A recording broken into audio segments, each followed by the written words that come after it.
Hello and welcome to our 4th edition of Wizards on Fire, the show where we interview WHS staff while eating progressively hotter hot wings.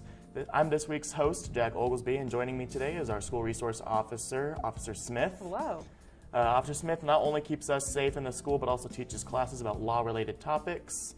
Officer Smith, thank you for joining us today. Yes. We're both extremely nervous, I know, going into this. Yep.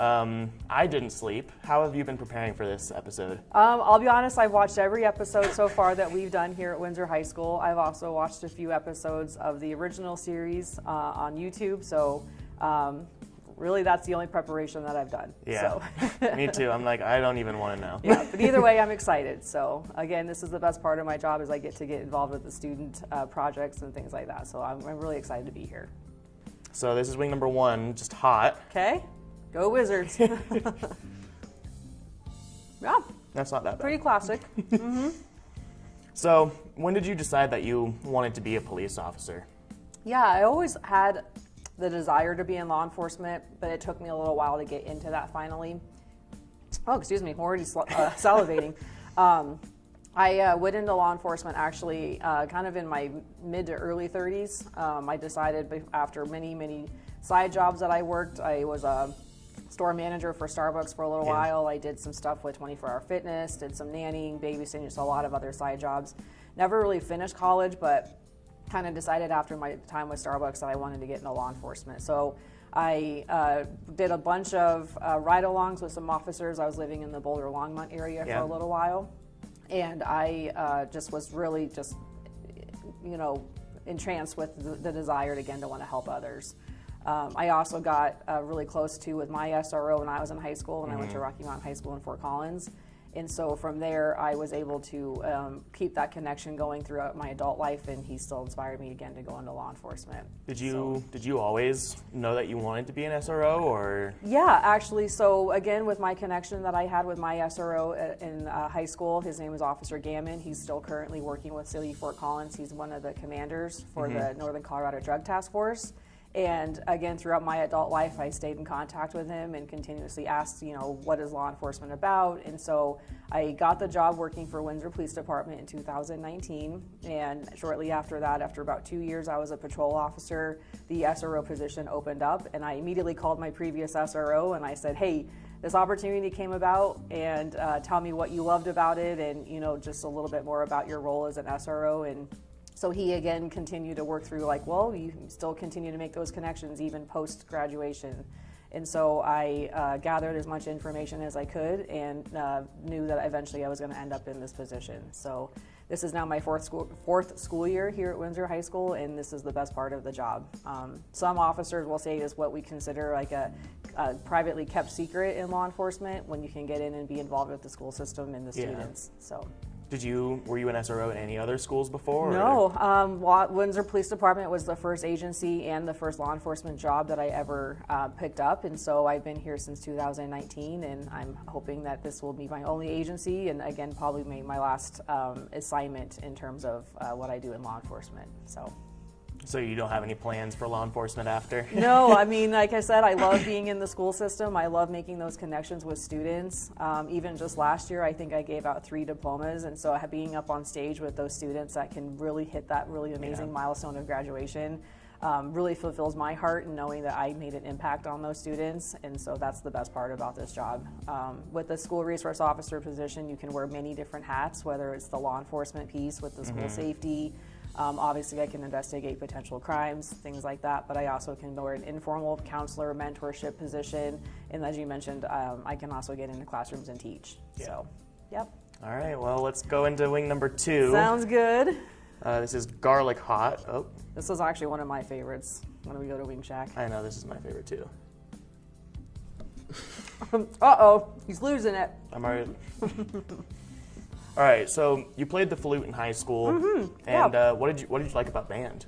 I started in elementary school level playing the recorder, as much of all of us probably did, but from there it wasn't just a typical hot cross buns that I learned. I actually learned how to play a lot of different types of music, and so when I went into middle school, and at that time it was called junior high, I picked up on, I wanted to play the flute, and I don't know what sparked me into actually playing the flute. I don't know if it's just because it was so close to the recorder, but I Love the marching band piece because it was really challenging. Yeah. Being able to move, like the stuff that they can do on the field was just fantastic. And of course the music aspect. I'm a huge music goer. I listen to all kinds of different music, and being able to like hear that back end piece of like, you know, you can hear someone sing, but that like symphony orchestra or the being able to really express yourself through music was definitely one of the best pieces that I loved about it. So I love that I could challenge myself. I love that I could learn new music.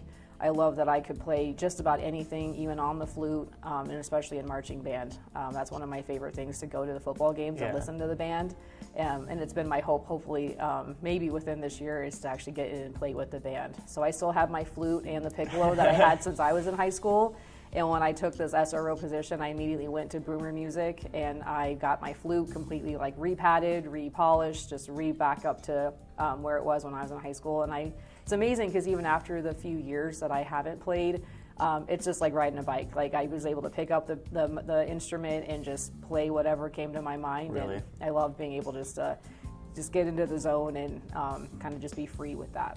So. Did you do it all 4 years of high school, or did you do middle school too? Yeah, so I started in the middle school. Again, I was heavily involved with the band, and again, that was junior high, so my 6th, 7th, and 8th grade, and then all the way 9th through senior year. But I also played a great deal out of high school. I never really got involved with any type of like symphony orchestra, but like more professionally. But I always will continue to play. So loved the practicing. I love the challenge of being able to like find a piece of music that was challenging and just like really hone in on that like challenge of, I'm going to learn this piece. Yeah. So I played for friends in weddings. I played for, my mom was so funny. She was like, if I had grandparents that would come over, she'd go, your grandparents are coming over, get your flute out. And so I was always playing for people even outside school too. We're rolling right quickly through these. Here we go to the next one. All right. So this is Wing Shack's Ghost Garlic. I have not tried this one yet. So. Me neither. Okay. But it scares me.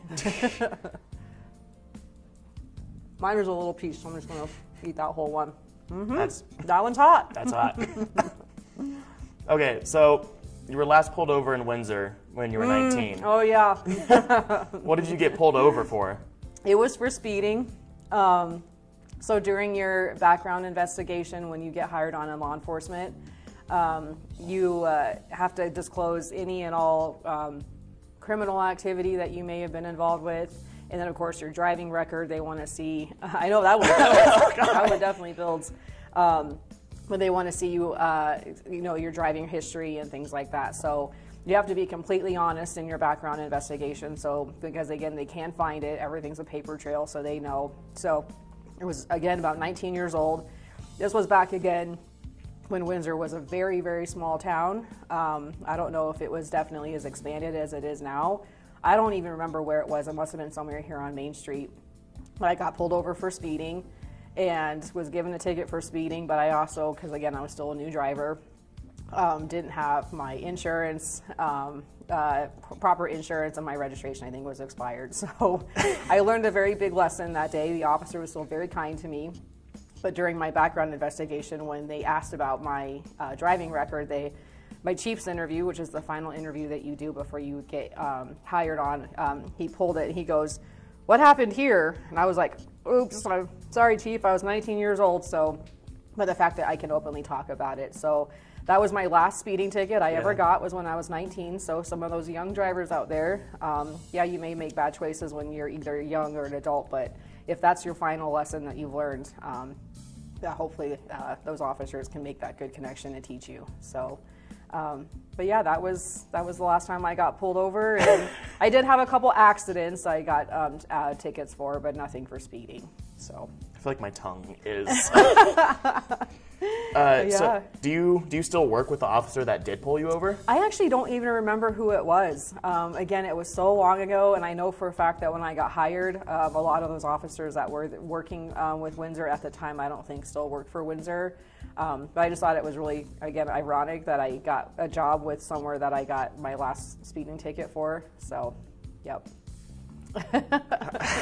How are you feeling? Because I feel like my tongue is. Yeah, it's definitely, that one definitely builds. Yep, it comes up on you very quickly.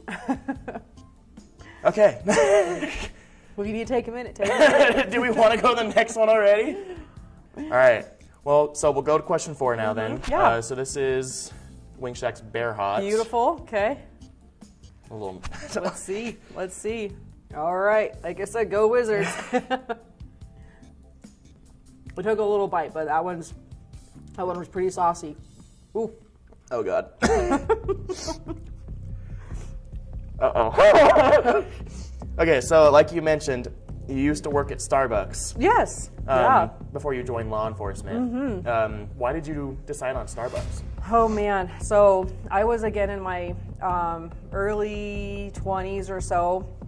And I, again, had a boyfriend at the time that was working at a different location in Starbucks in Fort Collins. And I was just really just interested in just the connection piece that they made with their customers and the drinks that got made. And Starbucks was one of my favorite places to go to.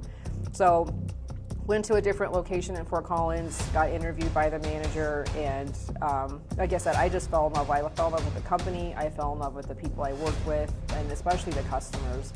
So I ended up, excuse me, I'm kind of burping a little bit.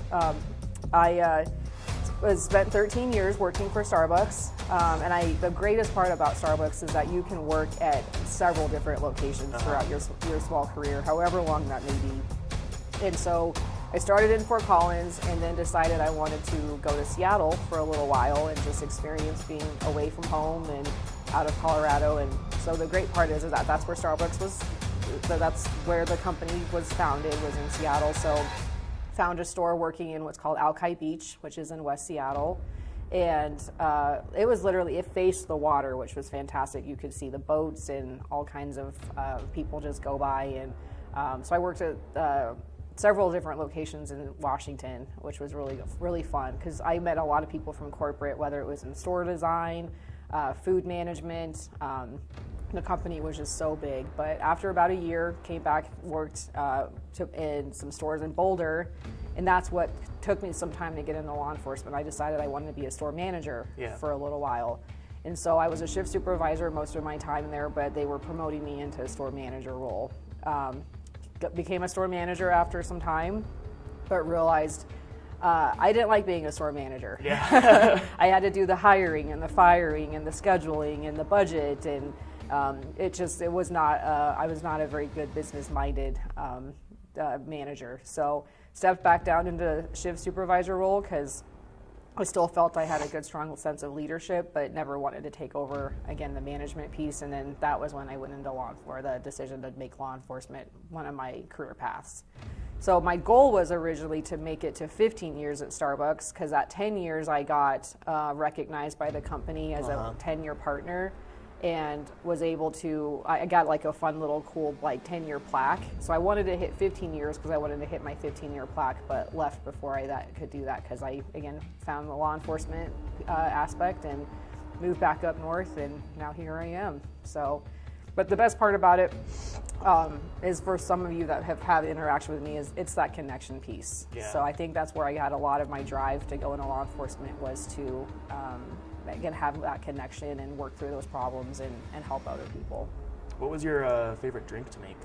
Oh, so it's actually funny. A lot of people don't like doing it, but I liked making the Frappuccinos. Really? There was something about Frappuccinos because I was there when they changed the recipe for what the Frappuccinos were made when I started to how they were made now.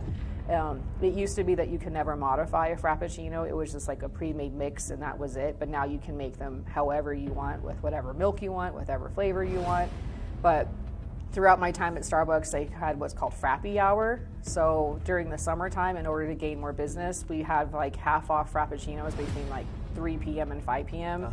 And it was the craziest 2 hours that you'd ever work, because there were people coming in left and right with 10, 15 different orders for Frappuccinos, and we would like, it felt like you were kind of going up for war. It was like, this is your station, that's your station, you stay here. And it was just, how quickly could you whip up these Frappuccinos? And it was probably one of my favorite drinks ever.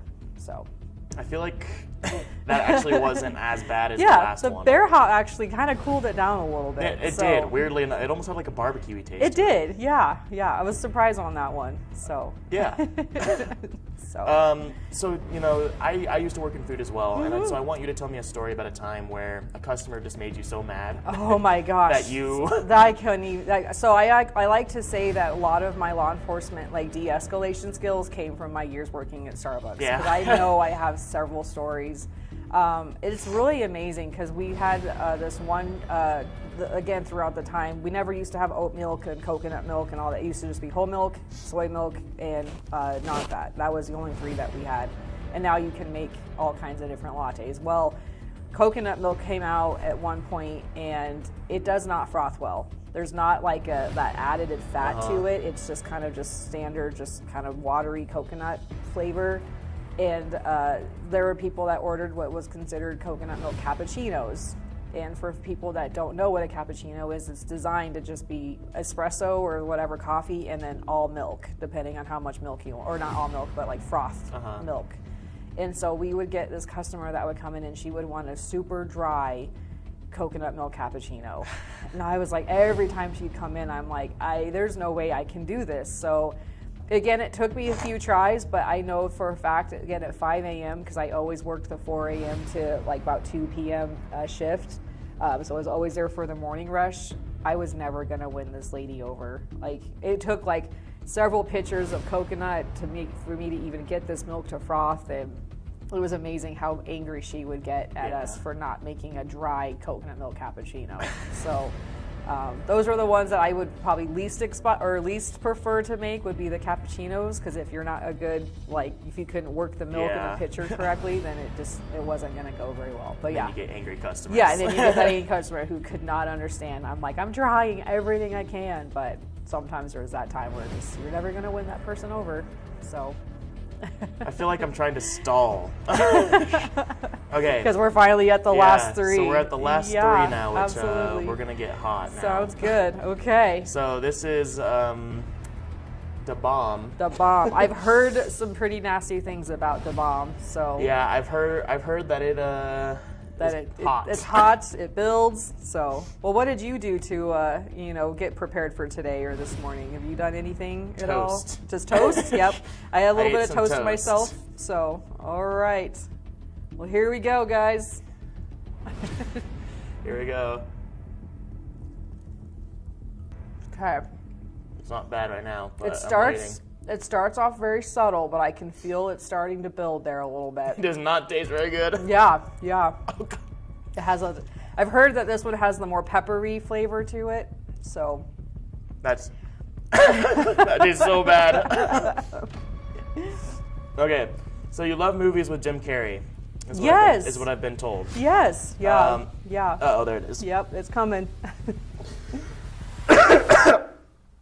So, what are some of your favorite movies? Uh-oh.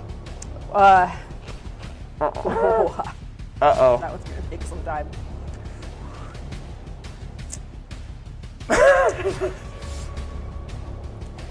As I think about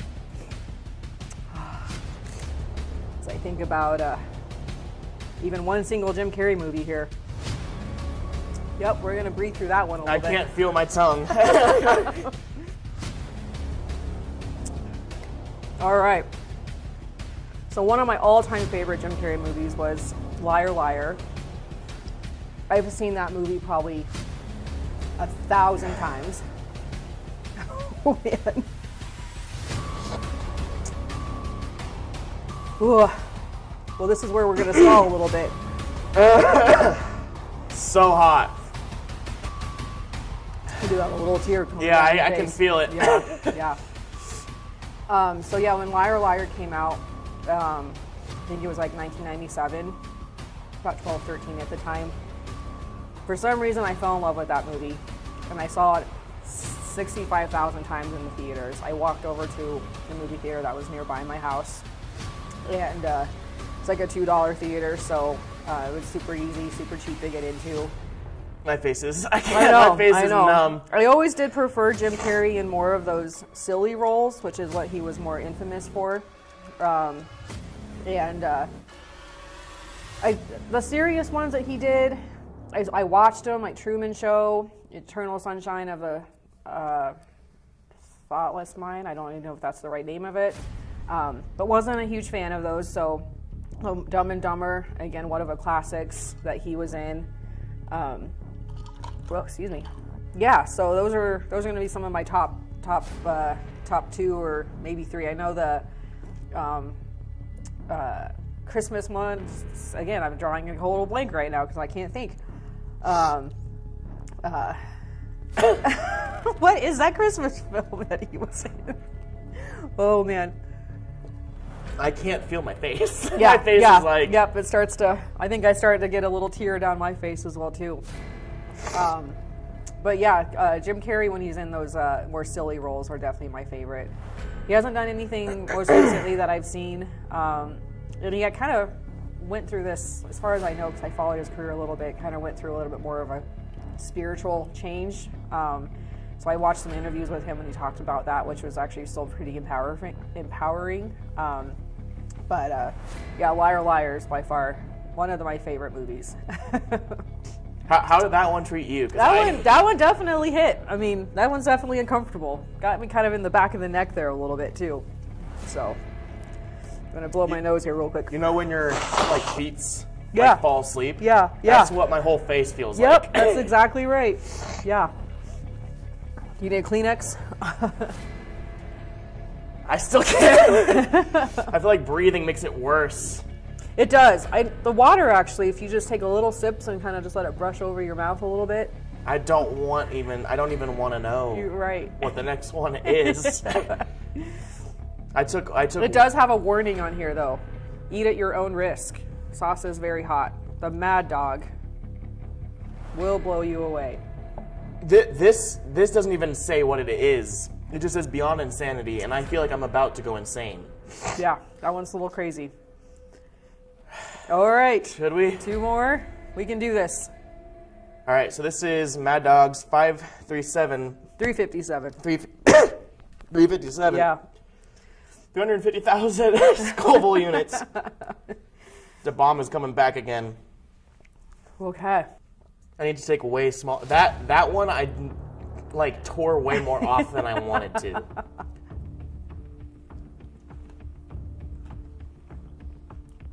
Ooh. That was instant. Yep. Oh.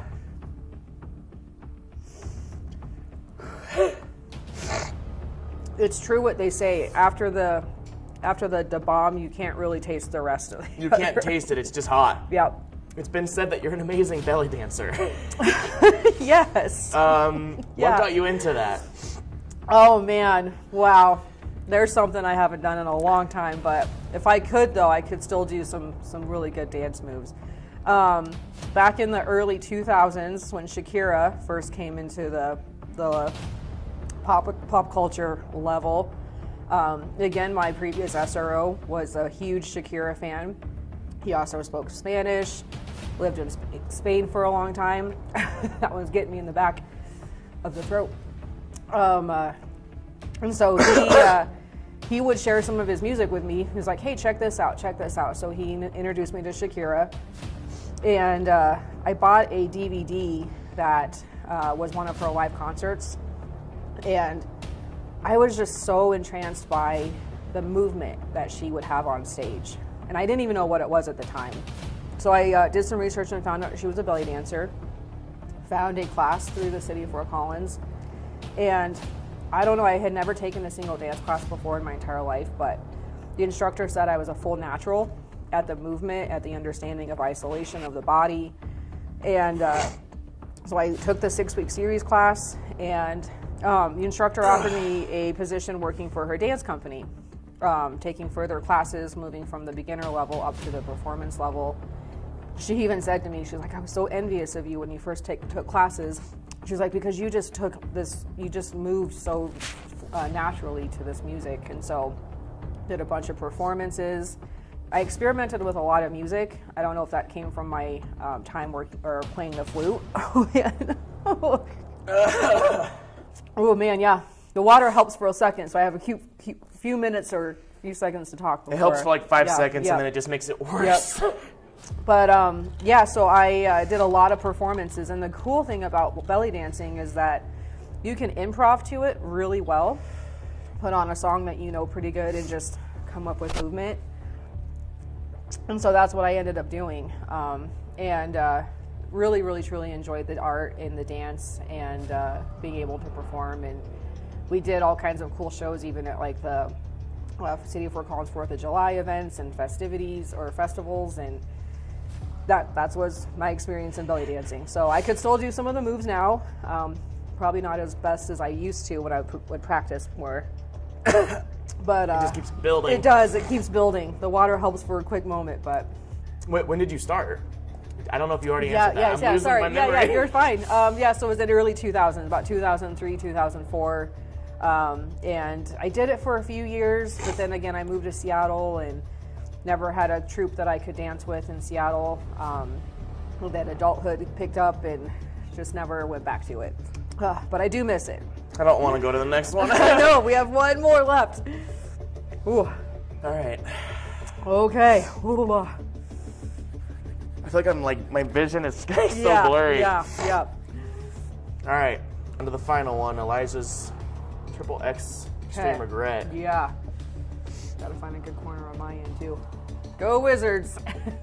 Okay, it's very similar, I think, to Garlic Hot, or maybe it was very similar to the Ghost Garlic. Originally, it actually almost cooled that down, but now it's getting bad. Okay, so so rumor has it that the Alt key on your keyboard's broken. Yes, it is. How did that happen? Well, funny you should ask. Last school year, as I was in my office, kind of end of the day, Mr. Flanagan, who was one of our campus monitors the last few years, came in, and we were just kind of sitting there debriefing very casually about the day. At one point, I had gotten up out of my chair and then went to go sit back down. And as you all know, I normally wear my vest and I have my duty belt on. It's about an extra 30 some levels of pounds of extraness that I don't normally wear. And my chair is a rolly chair. And I thought that I had grabbed the chair close enough, because I always have to be really careful when I sit down in some rolly chairs. And skipped the chair, completely missed the chair. And for anyone that's ever taken physics, right, an object in motion tends to stay in motion. And so that's what happened. I slipped out of my chair. From where my desk is to where I ended up was probably about 4 feet or so. And I was trying so hard to stop myself from falling that I was grabbing anything that I could, anything off the desk. And somehow I think in that process I must have grabbed my keyboard. So I think that ended up on the floor. Things on my whiteboard ended up on the floor. The chair completely moved out from underneath me, and I ended up landing in the far end corner of my desk, or my office. Mr. Flanagan was there to witness the entire thing, and he was very, very nice, and like he sat there very politely, but you could tell he was holding back laughter. He's like, "Are you okay?" When he realized that I was okay and that I was at that point laughing, we then had a good 45-minute laughter. Are you okay before you just burst out laughing? Yes, but I could, like, again, I had my body-worn camera on, and even though I didn't have it activated, it does end up like recording kind of the most like 30 seconds prior to an incident occurring. So I was like, I should have activated my camera during that moment so I could have seen myself falling, but missed that opportunity. But it was actually pretty hilarious. Again, no idea how the Alt key, one specific key on my keyboard, came completely off, but it was from this gigantic fall that I had. So luckily I was okay. I had a chiropractor appointment later that day who readjusted me and put me back together. But now anytime I sit in my desk, I like physically not only hold it, but I gotta like pull it tight to me before I actually make the conscious decision to sit down. So, yeah. Well, we made it through. We made it through. And that which one was the worst for you? I would say it would be again, the bomb or probably the Mad Dog. Those were the worst two. So I think the bomb was definitely the worst. This one definitely calms it down, I think. I'm kind of surprised. So the extreme regret. Yeah, it wasn't near as bad as. Yeah. The bomb was just hot. Yeah. So. All right. Well, thank you for joining me. And, yes, thank you so much. I'm sure you had a lot of fun.